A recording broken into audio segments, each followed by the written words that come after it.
সুপ্রিয় দর্শক, আসসালামু আলাইকুম।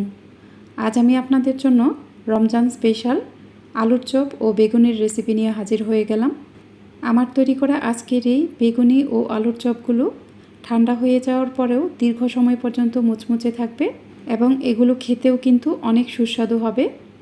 আমি এই বেগুনি ও আলুর চপের জন্য একটি ব্যাটারি তৈরি করব। আমি একটি ব্যাটারেই এই বেগুনি ও আলুর চপ ভেজে নেব।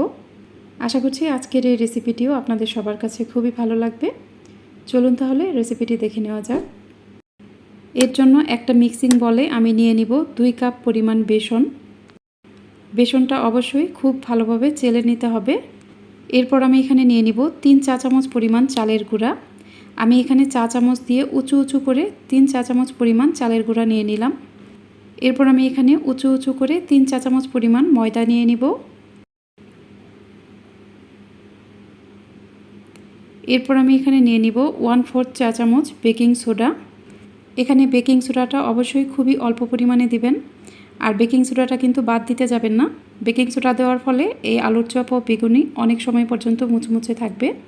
এবার আমি এখানে দিয়ে দিব 1/2 চা চামচের একটু কম পরিমাণ রসুন বাটা, দিয়ে দিব 1/2 চা চামচ পরিমাণ আদা বাটা, এরপর দিয়ে দিব 1/2 চা চামচের একটু কম পরিমাণ হলুদের গুঁড়া, দিয়ে দিব 1/2 চা চামচ পরিমাণ মরিচের গুঁড়া, এরপর দিয়ে দিব সামান্য পরিমাণ জিরার গুঁড়া।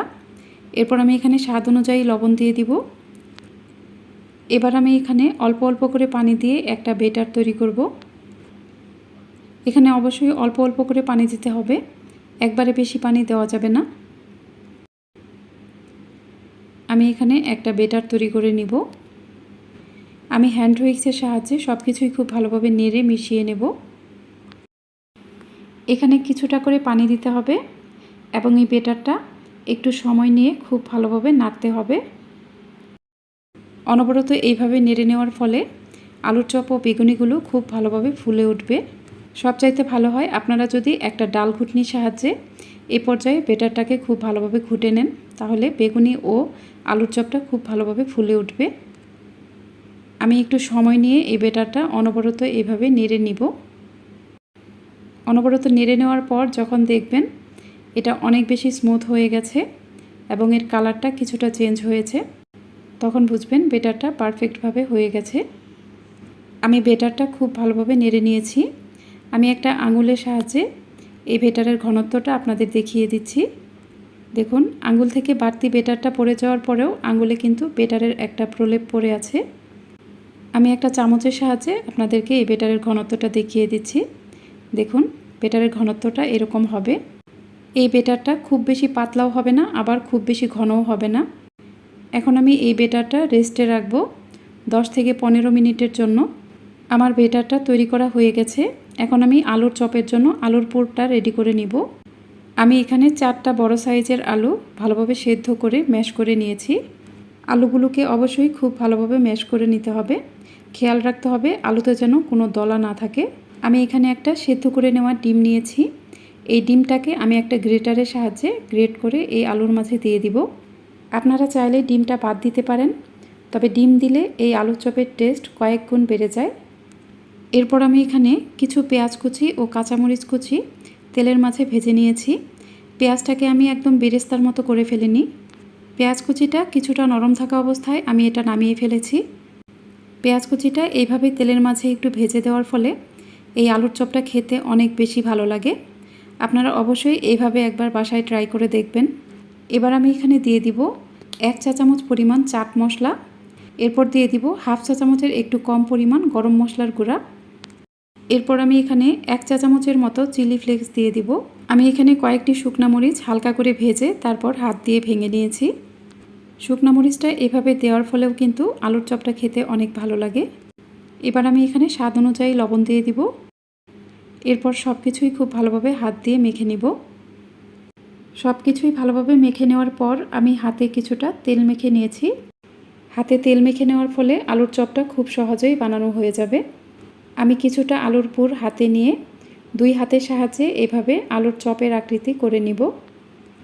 এই চপটা খুবই মসৃণভাবে তৈরি করে নিতে হবে। খেয়াল রাখবেন এখানে যেন কোনো ফাটা দাগ না থাকে। আমি একটা চপ তৈরি করে নিয়েছি। এভাবেই আমি সবগুলো আলুর চপ তৈরি করে নিব। আমি সবগুলো চপ তৈরি করে নিয়েছি। এবার আমি বেগুনি বানানোর জন্য বেগুন রেডি করে নিব। আমি এখানে 2টা বেগুন এইভাবে কেটে নিয়েছি। এই বেগুনের পিসগুলো কিন্তু খুব বেশি মোটাও হবে না, আবার খুব বেশি পাতলাও হবে না। এবার আমি এই কেটে নেওয়া বেগুনগুলোতে স্বাদ অনুযায়ী লবণ দিয়ে দিব। আমি বেগুনের সাথে লবণটা খুব ভালোভাবে মিশিয়ে নেব। বেগুনের সাথে লবণ মিশিয়ে নেওয়ার সাথে সাথেই আমি বেগুনিগুলো ভাজতে চলে যাব। এর জন্য একটা প্যানে আমি পরিমাণ মতো তেল গরম করে নিয়েছি। এখানে অবশ্যই তেলটা খুব ভালোভাবে গরম করে নিতে হবে। তেলটা ভালোভাবে গরম হয়ে যাওয়ার পর চুলার আঁচ মিডিয়াম করে দিতে হবে। আমার এই তেলটা ভালোভাবে গরম হয়ে গেছে, এখন আমি বেগুনি ভেজে নিব। আমি একটা বেগুনির পিস বেটারে খুব ভালোভাবে কোট করে নিব।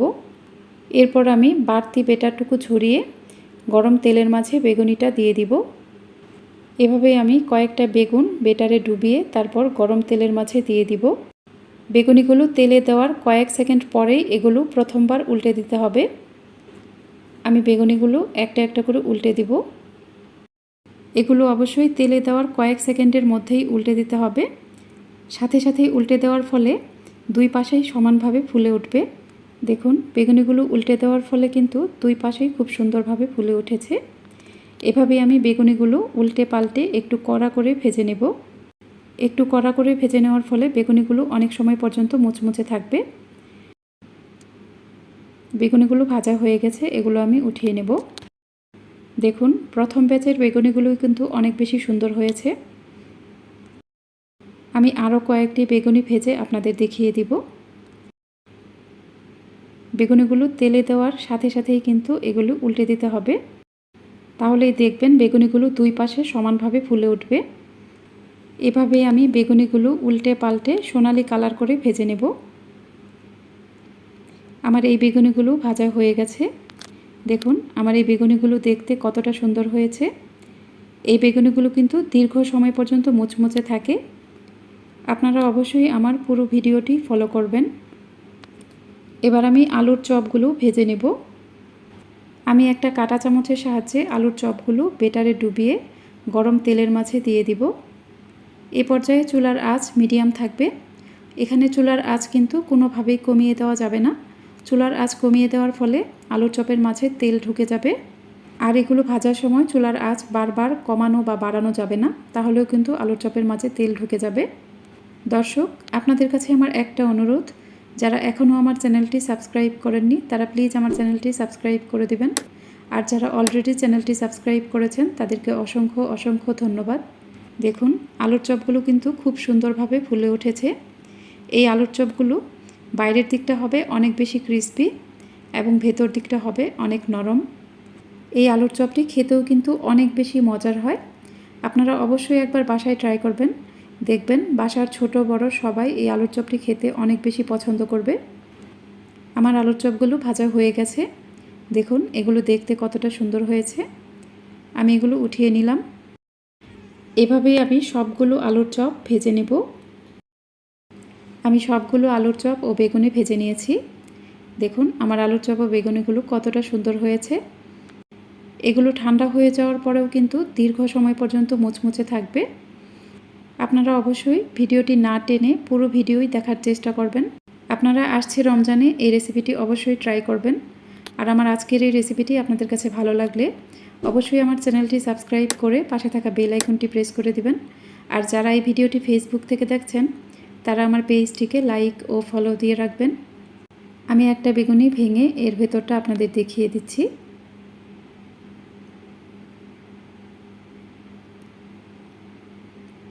দেখুন বেগুনিটা কতটা পারফেক্ট হয়েছে। এই আলুর চপ ও বেগুনিগুলো কিন্তু খেতেও অনেক বেশি মজার হয়েছিল। আপনারা একবার বাসায় ট্রাই করলেই বুঝতে পারবেন এগুলো খেতে কতটা মজার হয়। আমি একটা আলুর চপের ভেতরের অংশটাও আপনাদের দেখিয়ে দিচ্ছি। দেখুন এর বাইরের দিকটা হয় একদম ক্রিস্পি এবং ভেতর দিকটা হয় অনেক নরম। আমি আরও একটা বেগুনি আপনাদেরকে ভেঙে দেখিয়ে দিচ্ছি। দেখুন এই বেগুনিটাও কিন্তু অনেক বেশি ক্রিস্পি হয়েছে। ঠান্ডা হয়ে যাওয়ার পরেও কিন্তু এই বেগুনি ও আলুর চপটা অনেক বেশি মুচমুচে থাকে। আজ তাহলে এখানেই বিদায় নিচ্ছি। আল্লাহ হাফেজ।